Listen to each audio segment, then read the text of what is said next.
misaotranao jeso malalo tratrizao fotona mamizao ianaranay antongotrao izahay izay mpianatrao koambitenenare jeso malalo izahay iaino tsaranao ka irote niavy aminao itoetsapetsakao amponaya koambitenenare jeso malalo izahay iaino tsaranao ka irote niavy aminao itoetsapetsakao amponaya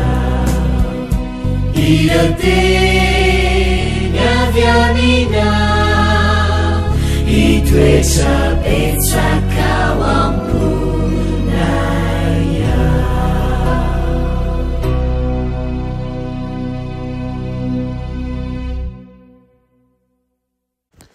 fahalymiarabantsika tsirairyavindray tonga eto mifandraisana ny lesona ho an'ny tanora zokiny isika mity alady ity mirarany tsirairay avy isa-tokantrano ihany koa mba androso ty amin'Andriamanitra tranony isika aloha anderatsika ny amin'ny lesona an'io dia vavakisika ry tompoandriamanitra eo mbola vempisaoranao zay ny amin'ny tombontsoa lehibe omenao anain'io dia ny fandraisana ny teninao fo azo ny fompanainy tsirairay avy mba hivoatra androso amin'ny fahamarinanao zahay hiala amin'ny fahazaran-dratsy ary hitoetra ny amin'ny fitiavanao sy ny marina rehetra avy aminao meteza ianao hiasa ao anivonay tsirairay avy ankehitriny aminaran'i Jesosy amen.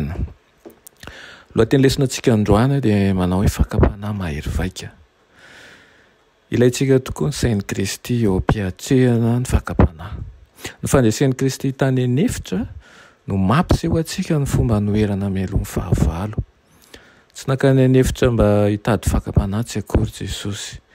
Nanaraka ny fanahy masina tany izy mba hitady fotoana hivavahana sy hanaovany fiomanana ara-panahy amin'ny asa vanim-pony miatomboka amin'ny fakanesana ao amin'ny toerana tendrin'Andriamanitra isy atsika ny fandresena ny fakapanahy fa tsy amin'ny fiantsoana tsy ao anatin'ny fiheveran'ny fakapanahy na koa hoe amin'ny fametrahana an'izany eo anoloantsika tsy akory.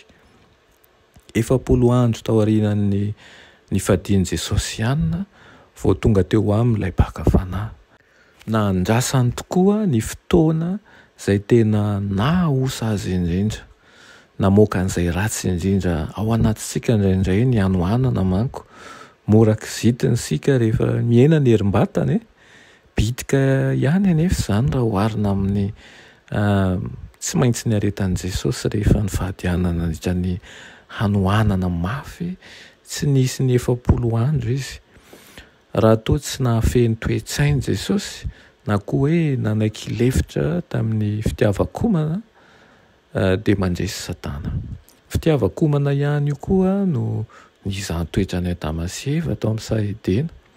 Ankehitriny dia mbola anankiray amin'ireo paikady mahomby indrindra izay ampiasain'ilay mpakafanahy ny fileferana amin'ny fitiavakomana mba hitarihana ny olona nota. Tsy misy zavatra manimba ny fifalian'ny fianakaviana anankiray amin'ny fomba haingana kokoa noho ny fiankinan-doha amin'izay mifehy fiainan'ny olona. Mahalala ny alalan'ny fahalementsika nefa Kristy ka miboiboika avy ao am-pony ny firaisam-po manoloana an'ireo tratrin'ny fandrika izany tsingerina izay manimby izany. Raha ny herintsika olombelona samy rery dia tsy azo heverina ny andresena an'ireo fandriana mifehy atsika ireo. Nandresy anefa Jesosy mba hanafahany atsika. Raha nanantona an'Andriamanitra isika ary raha manantona azy ankehitriny dia mampanantena izy fa handositra atsika koa ilay devoly izay nandositra an'i Jesosy. Fony izy nandositra ny fakapanahy raha manohitra azy isika. Aoka izany ho tsarofintsika mandrakariva an'io fa ny finoantsika an'i Jesosy, ny finoantsika ny heriny ihany koa dia hitondra fandresena amin'ny fiainantsika tsirairay avy. Amen.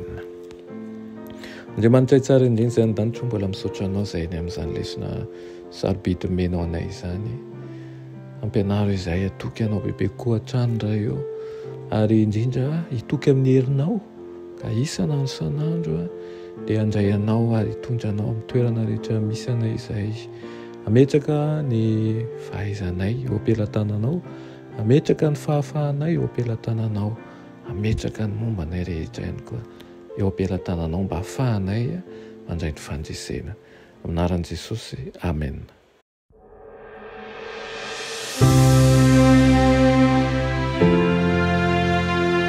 Mianatra eo an-tongotry Jesosy isanandro.